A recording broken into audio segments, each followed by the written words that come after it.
السلام علیکم، کیسے آپ لوگ؟ امید کرتا ہوں ٹھیک ٹھاک ہوں گے اور مزے میں ہوں گے۔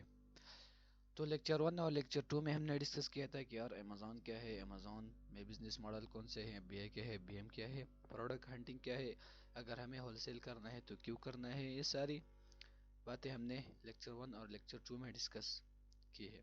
لیکن اب بات آتی ہے کہ یار امیزون میں بزنس ماڈل کون کون سے ہیں اور یہ کیسے کام کرتے ہیں۔ جب کوئی نیا بندہ مارکیٹ میں آتا ہے، امیزون میں آتا ہے، تو ان کو سمجھ نہیں آتا ہے یار کہ امیزون میں کون کون سے ماڈلز ہوتے ہیں اور یہ کیسے کام کرتے ہیں۔ تو آج کا ہمارا یہ لیکچر ہوگا کہ یار امیزون میں کون کون سے ماڈلز ہوتے ہیں۔ تو بیسیکلی امیزون میں تین چار ماڈل ہوتے ہیں: private label, wholesale, online arbitrage اور ایک ڈراپ شپنگ بھی ہے۔ لیکن ہم نیو سیلر ہیں اور آپ کہہ بھی سکتے ہیں کہ یار ڈراپ شپنگ ہم پاکستان میں نہیں کر سکتے، ان لوگ کر سکتے ہیں جن کا امیزون میں اکاؤنٹ پرانا ہے، لیکن ہم نیو سیلرز ہوں گے تو ہم امیزون میں ڈراپ شپنگ کر ہی نہیں سکتے، تو ڈراپ شپنگ کو نکال دیتے ہیں۔ اب بات آتی ہے private label, wholesale, online arbitrage. Private label کیا ہے، ہول سیل کیا ہے، آن لائن آربیٹراج کیا ہے، تو اس میں ہم ایک ایک ڈسکس کریں گے۔ سب سے پہلی باری آتی ہے پرائیویٹ لیبل۔ پرائیویٹ لیبل میں کیا ہوتا ہے؟ سب سے پہلے آپ کو وننگ پروڈکٹ فائنڈ کرنا ہوتا ہے، وننگ پروڈکٹ چوز کرنا ہوتا ہے۔ اس کی مختلف کرائٹیریا ہے، مختلف طریقے ہیں، اپنے ریٹنگ کرنے چیک کرنے ہوتے ہیں، ریویوز بھی ایسا ساری چیزیں اپنے چیک کرنے ہوتے ہیں۔ یہ لیکچر ٹو اور لیکچر ون میں ہم نے اس کے کرائٹیریا ڈسکس کیا تھا۔ تو پرائیویٹ لیبل میں ہم سب سے پہلے وننگ پروڈکٹ چوز کرتے ہیں، پھر اس کو مینوفیکچر کو ڈھونڈتے ہیں، اس کے بنوانے والے کو ڈھونڈتے ہیں۔ تو یوزولی لوگ چائنا سے اسے مینوفیکچر کرتے ہیں، چائنا سے علی بابا، علی ایکسپریس، یہ بیسٹ پلیٹ فارم ہے کہ اس میں یار ریٹنگ اچھی مل جاتی ہے۔ جب آپ اپنے پروڈکٹ مینوفیکچر کرتے ہو، اسے اپنے لیبلز لگاتے ہو، آپ نے مینوفیکچر کو ڈھونڈ لیا، مینوفیکچر نے آپ ایز اپنا برانڈ سیل کر رہے ہو یہ پروڈکٹ، تو وہ آپ کا لیبل اس پروڈکٹ پہ لگائیں گے اور امیزون کے ویئر ہاؤس میں شپ کریں گے۔ تو سب سے پہلے اپنے پروڈکٹ چوز کرنا ہے، پھر اس کے مینوفیکچر ڈھونڈنا ہوتا ہے، پھر اس میں اپنے لیبلز لگانے ہوتے ہیں اور امیزون کے ویئر ہاؤس پہ شپ کرنا ہوتا ہے۔ لیکن یوزولی لوگ علی بابا سے ہی سورسنگ کرتے ہیں پرائیویٹ لیبل میں، کیونکہ اس کی ریٹنگ اچھی ہوتی ہے۔ کچھ 1688 سے بھی کرتے ہیں، لیکن 95% لوگ علی بابا سے ہی سورسنگ کرتے ہیں۔ تو پرائیویٹ لیبل میں آپ اپنا برانڈ لسٹ کرتے ہیں، آپ اپنی برانڈ کی انوینٹری بناتے ہیں، اپنا برانڈ اسٹیبلش کرتے ہیں، اپنے پروڈکٹ ڈھونڈتے ہیں، پھر اس میں اپنی لیبلز لگائیں گے آپ مینوفیکچر آپ مینوفیکچر کو اپنے لیبلز، اپنے بارکوڈ وغیرہ بھیجنے ہیں، وہ آپ کے لیبلز اور بارکوڈ آپ کے پروڈکٹ پہ لگائیں گے، پھر اس کے بعد آپ کے پروڈکٹ کو امیزون پہ لسٹ کریں گے۔ تو یہ ہوتا ہے پرائیویٹ لیبل۔ اب بات آتی ہے ہول سیل کی۔ تو ہول سیل بزنس بیسیکلی کیا ہوتا ہے؟ ہول سیل بزنس میں ہم کسی اور برانڈ کوئی پروڈکٹ کو لسٹ کرتے ہیں۔ سب سے پہلے تو ہمیں وننگ پروڈکٹ چوز کرنے ہوتے ہیں، اس کے مختلف کرائٹیریا ہوتے ہیں، مختلف طریقہ ہوتے ہیں، ریویوز، ریٹنگ، بائی باکس، یہ ساری چیزیں ہمیں چیک کرنا ہوتا ہے۔ تو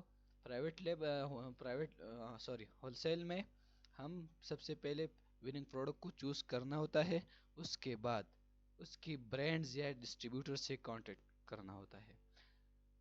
ڈسٹریبیوٹر کیا ہے؟ ڈسٹریبیوٹر وہ لوگ ہیں جو برانڈ کے پرمیشن پہ برانڈ کے پروڈکٹ کو سیل کرتے ہیں۔ تو ہمیں برانڈ کے پرمیشن لے کے، برانڈ سے آتھورائزیشن لیٹر لے کے، ہمیں ان سے پرمیشن لے کے وہ پروڈکٹ امیزون پہ لسٹ کرنی ہوتی ہے۔ برانڈ کو کیسے فائنڈ کرنا ہوتا ہے، ڈسٹریبیوٹر سے کیسے فائنڈ کرنا ہوتا ہے، یہ ہم آپ کو دھیرے دھیرے بتائیں گے۔ صرف آپ یہ سمجھے کہ یار ہول سیل کیا ہے۔ ہول سیل میں سب سے پہلے ہم وننگ پروڈکٹ چوز کرتے ہیں، اس کے ڈسٹریبیوٹر یا برانڈ سے بات کرواتے ہیں۔ For example Colgate tooth paste ایک برانڈ ہے، ہم نے دیکھا کہ یار امیزون پہ اچھی سیلز ہوتی ہے، اس کی ریٹنگ بھی اچھی ہے، ریویوز بھی اچھی ہے، بی ایس آر بھی اچھا ہے، بائی باکس بھی اچھا روٹیٹ ہو رہا ہے اس میں، تو ہم اس کے برانڈ سے کانٹیکٹ کریں گے۔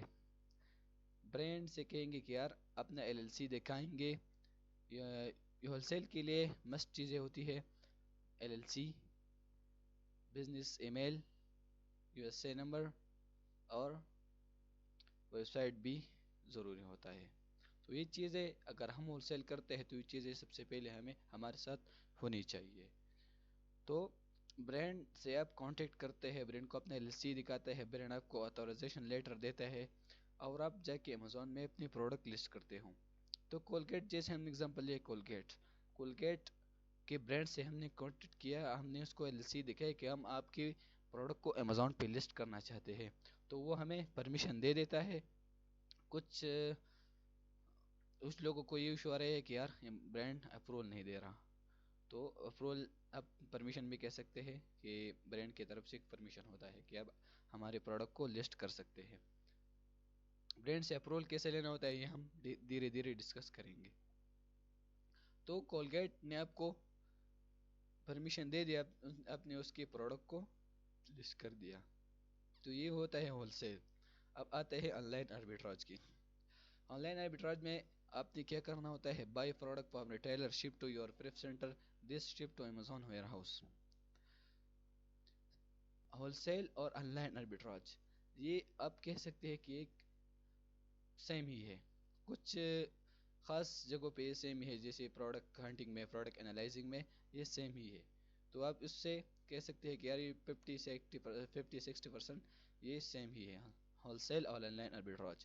تو آن لائن آربیٹراج میں ہم نے پروڈکٹ کو ریٹیلر سے بائی کرنا ہوتا ہے. ہول سیل میں ہم نے پروڈکٹ کو برانڈ یا ڈسٹریبیوٹر سے بائی کرنا ہوتا ہے پروڈکٹس کو، اور آن لائن آربیٹراج میں ہم نے ریٹیلر سے بائی کرنا ہوتا ہے. ایک اور ڈفرینس یہ ہے کہ ہول سیل میں ہم برانڈز جو ہوتے ہیں وہ آپ کو منیمم کوانٹٹی یا منیمم ویلیوز یہ آپ کو بتا دیتے ہیں کہ یار ہم سو سے کم یونٹس آپ کو نہیں دے سکتے. آپ کو اگر بائی کرنا ہے تو 100 یونٹ بائی کرنا ہے یا 100 سے زیادہ بائی کرنا ہے. یہ بھی ہول سیل کا ایک سٹیپ ہے کہ ہول سیل آربیٹراج میں آپ کم یونٹس بھی، اور آن لائن آربیٹراج میں آپ کم یونٹس بھی امیزون پہ لسٹ کر سکتے ہیں، لیکن ہول سیل میں برانڈ آپ کو 100، کچھ کی 100 منیمم کوانٹٹی 100 ہوتی ہے، کچھ کی 200 ہوتی ہے، کچھ کی 500 ہوتی ہے. تو یہ برانڈ پہ ڈیپینڈ کرتا ہے کہ وہ آپ کو کتنے کم یونٹس دے سکتے ہیں. تو یہ بیسیکلی میں نے جو برانڈ دیکھے اس کی منیمم آرڈر کوانٹٹی ہوتی ہے MOQ. منیمم آرڈر کا کوانٹٹی ہوتی ہے 100 یونٹس. تو آپ نے ہول سیل میں جب برانڈ سے پروڈکٹس بائی کرنی ہوتی ہے تو آپ 100 یونٹس سے کم نہیں بائی کر سکتے. لیکن اگر آپ آن لائن آربیٹراج کی طرف دیکھیں تو آپ اس میں کم یونٹس بھی بائی کر سکتے ہیں. تو یہ تھا امیزون کی business models, private label, wholesale, online arbitrage. اب بات آتے ہیں کہ یار اس میں انویسٹمنٹ کتنی لگتی ہے. تو پرائیویٹ لیبل میں تو آپ کو میں نے بتایا کہ یار اس میں ہم اپنا برانڈ اسٹیبلش کرتے ہیں، اپنا برانڈ لسٹ کرتے ہیں. تو جب ہم اپنا برانڈ بنا رہے ہوتے ہیں تو اس کے لیے انویسٹمنٹ بہت ہی زیادہ لگتی ہے. تو اگر آپ کو اس کے کلائنٹس بھی زیادہ، پرائیویٹ لیبل کے کلائنٹس بھی زیادہ نہیں ملتے، زیادہ ہول سیل کے کلائنٹس ملتے ہیں. اس سے اگر ہمیں پرائیویٹ لیبل سٹارٹ کرنا ہے تو ہمارے ہاتھ میں ایک اچھا خاصا انویسٹمنٹ ہونا چاہیے، اچھا خاصا بجٹ ہونا چاہیے. ہول سیل میں اتنا بجٹ نہیں ہوتا، آپ 5,000 سے $7,000 میں سٹارٹ کر سکتے ہیں. پرائیویٹ لیبل میں 15 سے $20,000 میں سٹارٹ کر سکتے ہیں کم سے کم. یہ میں آپ کو بتا رہا ہوں کہ یار کم سے کم $15 سے $20,000 میں آپ پرائیویٹ لیبل اپنا بزنس شروع کر سکتے ہیں. اور ہول سیل 5 سے $7,000 میں آپ اپنے بزنس، ہول سیل بزنس کو سٹارٹ کر سکتے ہیں کم سے کم. اس سے کم نہیں کر سکتے. اس میں LLC بنوانی ہوتی ہے، مختلف جو منیمم آرڈر کوانٹٹی ہوتی ہے، تو آپ اس سے کم بائی نہیں کر سکتے. تو آپ نے 100 ہی بائی کرنا ہوتا ہے، یا 200 ہی بائی کرنا ہوتا ہے برانڈ سے، یا 300 ہی بائی کرنا ہوتا ہے. تو آپ نے ان کی حساب سے ہی آپ کو اس کے آرڈر بائی کرنے ہوتے ہیں. آن لائن آربیٹراج میں انویسٹمنٹ اتنی زیادہ نہیں لگتی. آپ اس سے $1,000-2,000 سے بھی سٹارٹ کر سکتے ہیں، کیونکہ میں نے آپ کو بتایا کہ اس میں یونٹس، آپ کم یونٹس بھی امیزون پہ لسٹ کر سکتے ہیں. امیزون آن لائن آربیٹراج میں بس ایک ایشو آ رہا ہے کہ یہ تھوڑا رسکی ہے. اس میں رسک کیسے بچنا ہوتا ہے، اور امیزون آپ کا اکاؤنٹ ڈی ایکٹیویٹ نہ کرے، اس سے کیسے بچنا ہوتا ہے، یہ ہم آپ کو دھیرے دھیرے بتائیں گے. پھر صرف آپ لوگوں کو اس سمجھانا تھا کہ یار امیزون میں کون کون سے بزنس ماڈل ہوتے ہیں. پرائیویٹ لیبل ہے، ہول سیل ہے، آن لائن آربیٹراج ہے، اور ایک ڈراپ شپنگ بھی ہے. لیکن ڈراپ شپنگ میں آپ کو بتایا کہ یار آپ